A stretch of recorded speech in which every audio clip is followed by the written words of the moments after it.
Olá, seja bem-vindo a mais um vídeo da sequência desse livro do Neil deGrasse Tyson, né? Eu falei um pouquinho sobre ele, das vertentes aí que ele surgiu através do Carl Sagan. O Carl Sagan também tem uns livros aqui no canal. Das respostas de um astrofísico, é um livro do Neil deGrasse Tyson, que eu também tenho alguns livros aqui. E a Astrofísica para Apressados é um livro que eu já fiz aqui um resumo. E nós estamos falando, né, que nós somos poeira das estrelas, né? O salzinho que nós colocamos na batata frita, o ferro que se movimenta na nossa corrente sanguínea, o carbono que é presente nas nossas vidas, fazem parte de um conjunto organizado para gerar a vida aqui na Terra, né? E o universo está repleto desses elementos que geraram a vida, e pela união, por um conjunto de fatores químicos, físicos e biológicos, geológicos, a vida se tornou possível aqui na Terra, através desses elementos que estão abundantes no universo. Por isso que nós dizemos que somos poeiras das estrelas. Sobre alguns assuntos que são abordados nesse livro, das cartas que são escritas por Neil deGrasse Tyson, e o que não podia faltar é sobre OVNIs, né? O OVNI, objeto voador não identificado, né? Ele trabalha com isso, que é mais certo que sejam delírios, né? São pessoas que quando se investiga esses relatos de OVNIs, são pessoas que têm problemas psicológicos, né? Que uma descrição natural dos fenômenos simples já solucionariam, né? Como uma miragem no deserto, né? A gente pode ver qualquer forma uma miragem no deserto, mas essa miragem no deserto ela mais é do que mudança de densidade, porque a areia está muito quente e os outros ventos têm uma temperatura diferente da temperatura da areia, e essa mudança brusca de temperatura nessas massas de ar geram ondulações, geram mudança de densidade, e nós achamos que é água. Então, da mesma forma, essas explicações simples podem, então, gerar explicações também, explicações atmosféricas.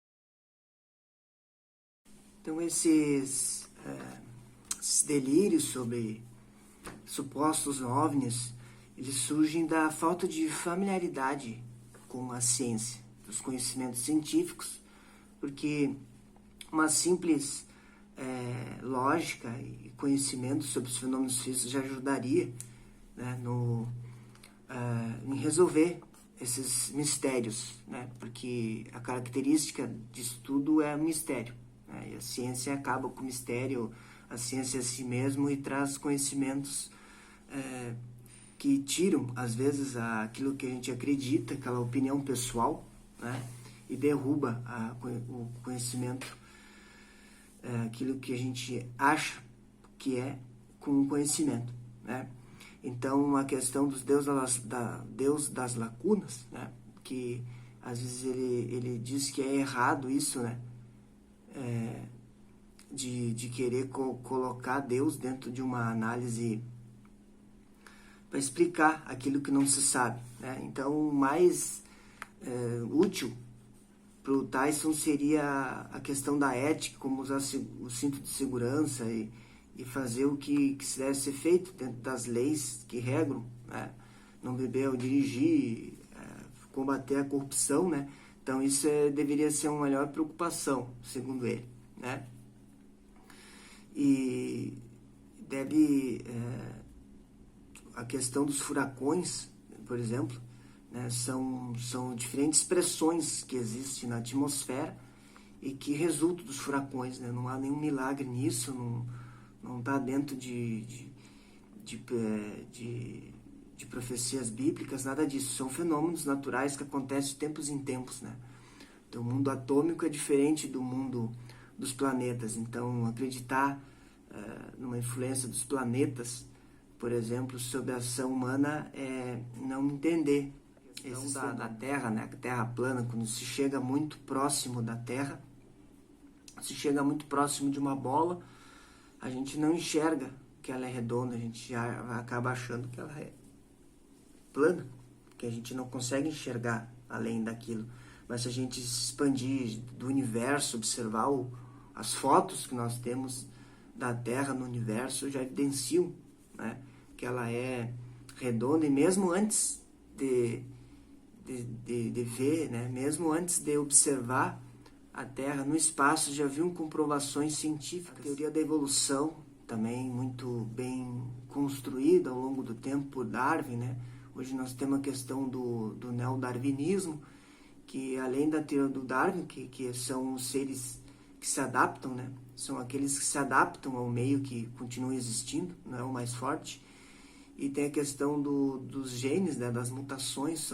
A maioria das mutações não geram benefícios aos seres vivos, mas aquelas mutações que geram uma melhor adaptabilidade do ser dentro daquele ambiente, essas adaptações são levadas para os seres, e os seres vão se adaptando, né, àquela realidade, aquelas mutações, então geram benefícios para aquela espécie se perpetuar, e é assim que continua, né?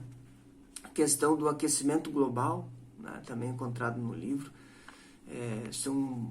a questão do efeito global, do aquecimento global, é uma consequência de estudos revisados, né? São vários estudos que comprovam que a Terra está se aquecendo, né? Mas são evidências científicas que nós temos, mas que não é incontrolável, é controlável, né? E que quem vai dizer a idade do objeto e trazer métodos para a gente enfrentar esses desafios do aquecimento global é a ciência, né? A religião é importante também, crença para os indivíduos, mas ele nos diz que cada sistema acredita em algo. Então, essas crenças só servem para aquele grupo, né? E outras pessoas vão acreditar em outras coisas. Então, as leis que regem o nosso comportamento, elas nos dão a liberdade de acreditar, né? Mas essas crenças, elas não limitam as leis das pessoas. Nós temos a liberdade de acreditar e de conviver com todos, né? E principalmente a questão da relatividade mecânica quântica, né, trouxeram uma visão diferente sobre o mundo, né, que nos cerca, né, a questão do Hubble também, um olhar diferente sobre o universo.